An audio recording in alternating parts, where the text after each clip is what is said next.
at some points I was just looking around like, what can I use to kill myself? Just because it's like,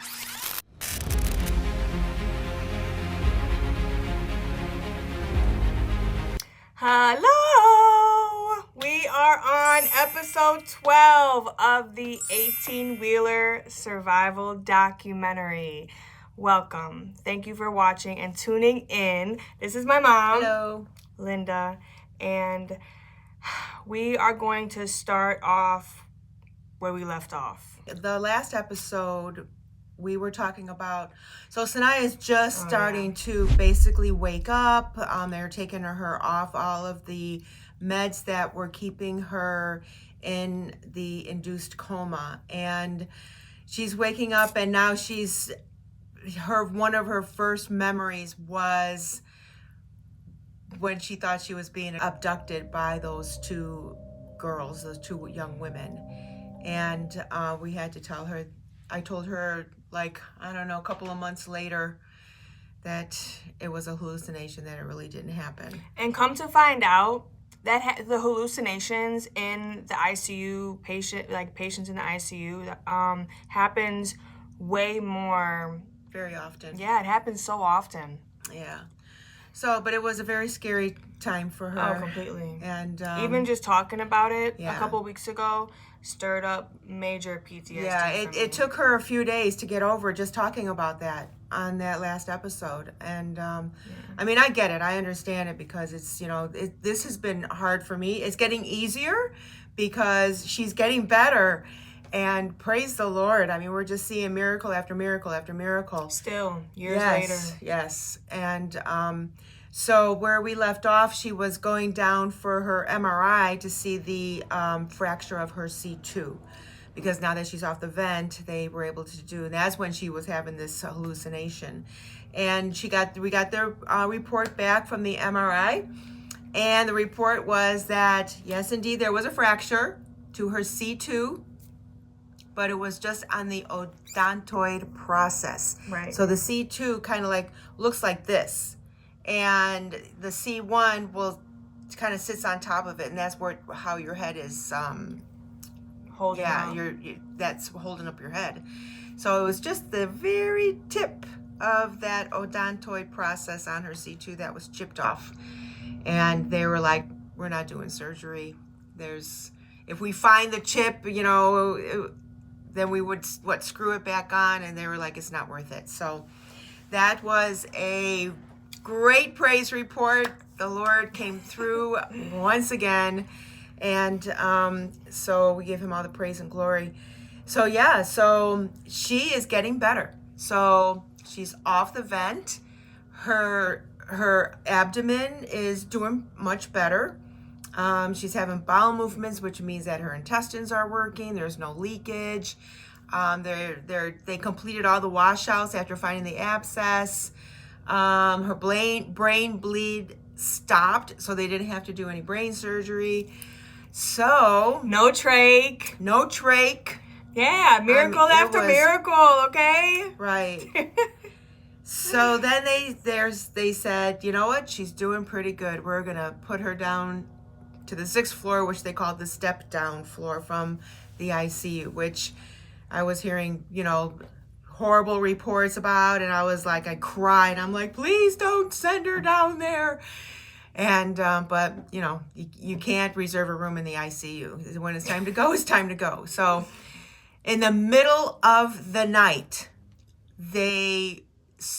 a room opened up, a bed opened up, because we had to have a shared room. Now with no more private room, she had to go in a shared room, and that was interesting. We'll talk about that. Yeah, we'll talk about that. My roommates, okay? Oh wow. So now we're like she's been in the hospital for 3 weeks. It's like 21 days at this point, and they're talking about getting they couldn't close her up. So they got the wound vac on, and that's another thing. The wound vac started leaking. So then they had to switch that out. They had to take her back down to the OR and remove the one wound vac that was leaking, and they had to put in another wound vac. And so that was, I mean, it was always something. Seriously, it was always something. And they wanted her to do physical therapy.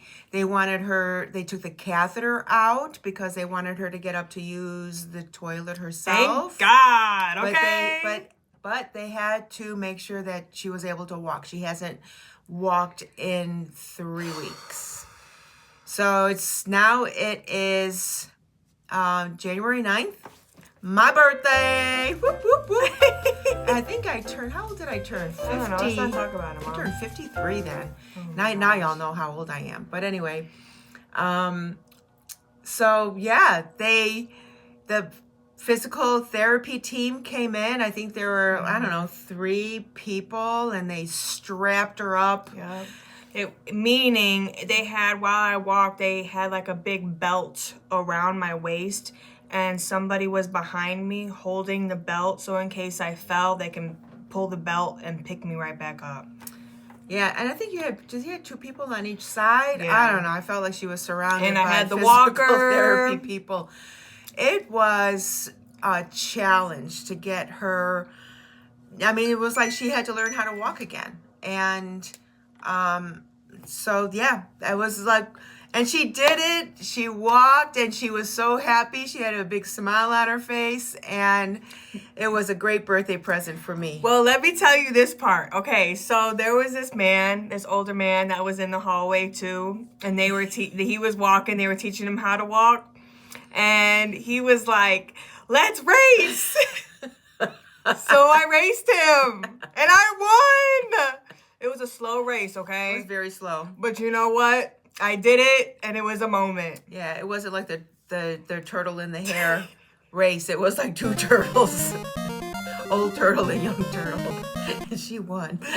But yeah, that was a very great day. It was a great birthday present for me, and yeah. So they were slowly getting her out of the bed and walking, and Tabby was still there. She was still with us at Grady, and even at the step down floor.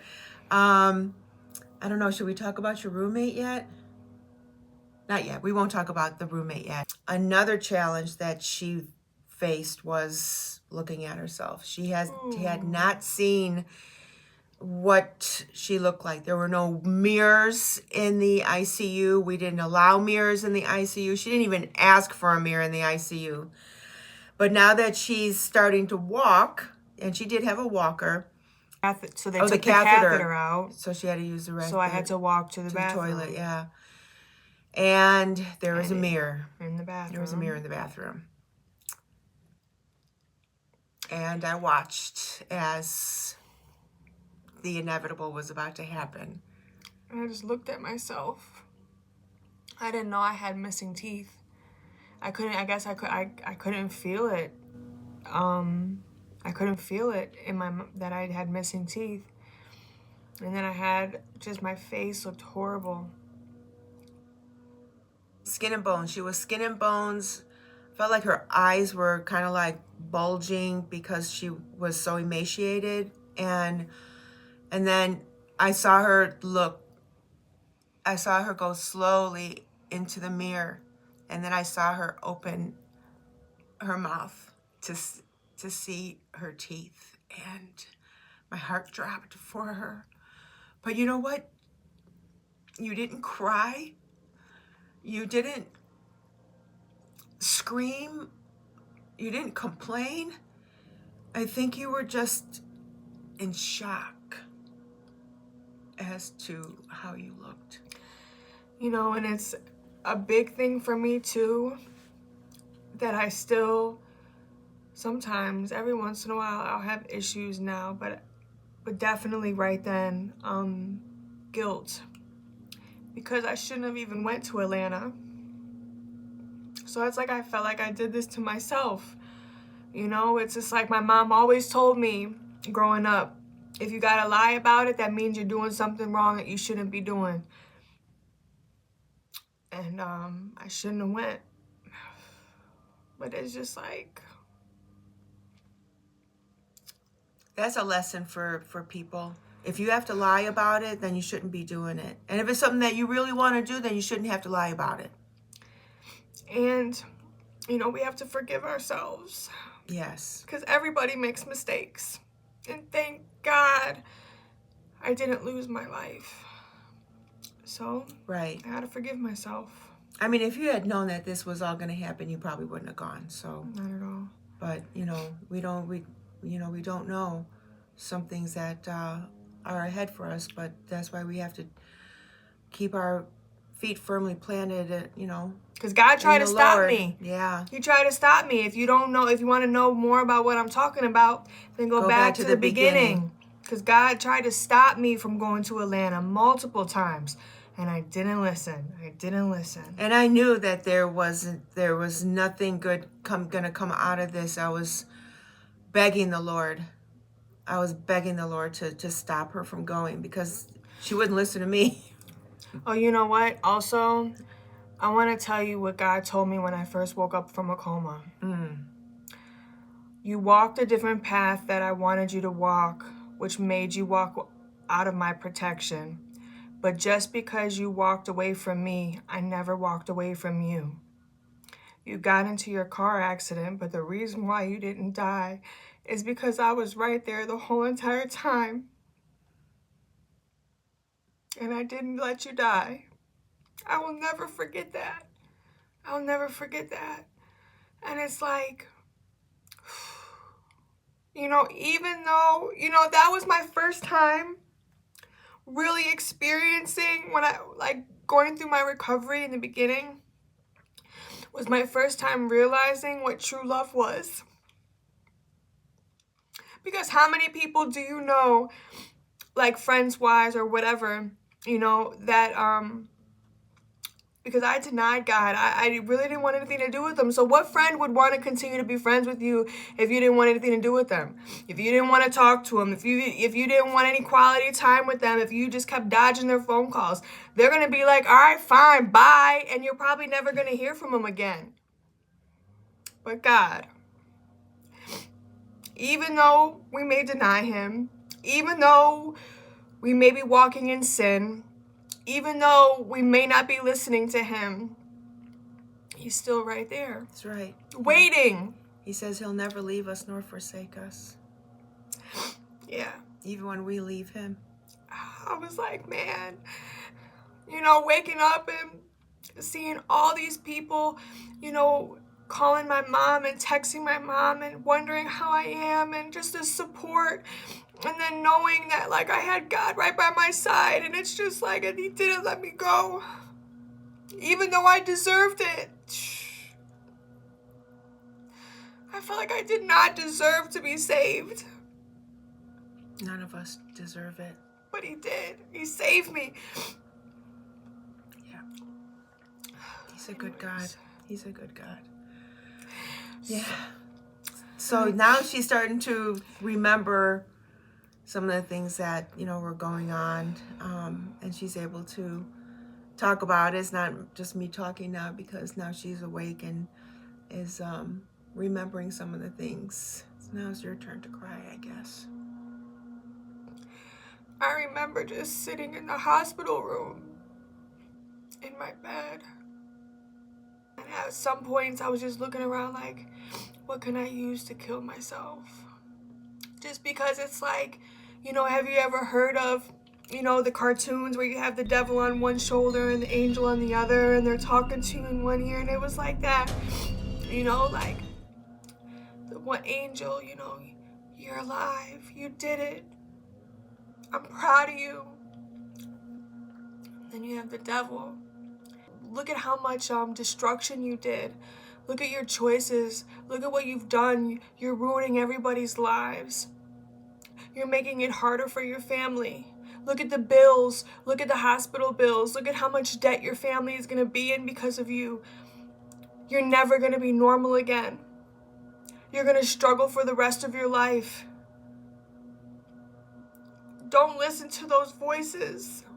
If anybody knows what I'm talking about, you have to be very aware of what's going on. And that's not you talking to yourself. The devil comes to steal, kill, and destroy. And if he can go ahead and have you do it yourself, and he doesn't even have to do anything but just get into your mind and into your thoughts, it's making it easier for him. Because he doesn't even have to do anything. Stay strong.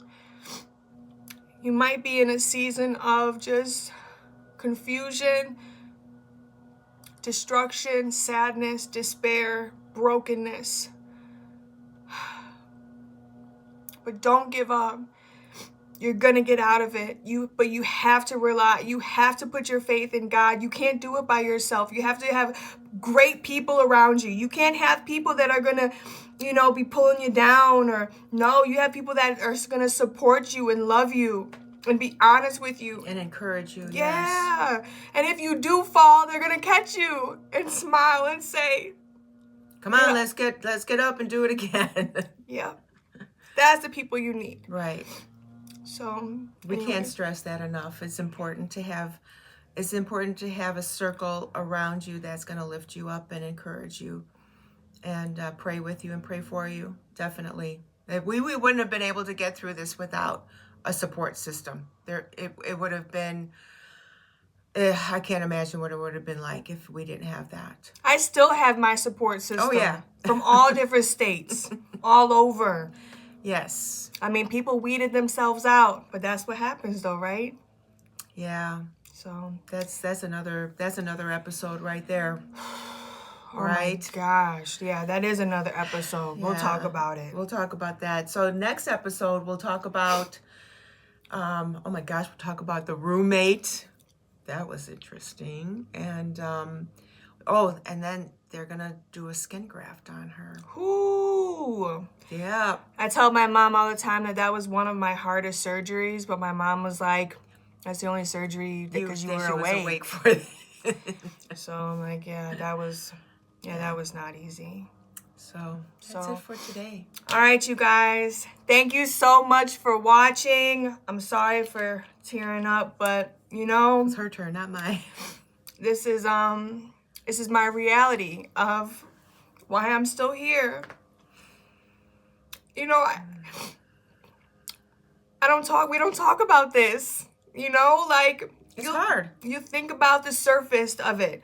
But as far as going deep, we don't talk about this. It's like you try to just push it back in the back of your mind and forget about it. Yeah, I survived. Okay, let's move on. But to know, the details of what I survived, some of them I forgot. So, remembering it all. Yeah. So, thank you very much for being a part of this and watching. I hope that you subscribe if you have not already. I would really appreciate it. Follow along, like, share, and comment. Thank you again, you guys. Have a great day, and we will see you soon.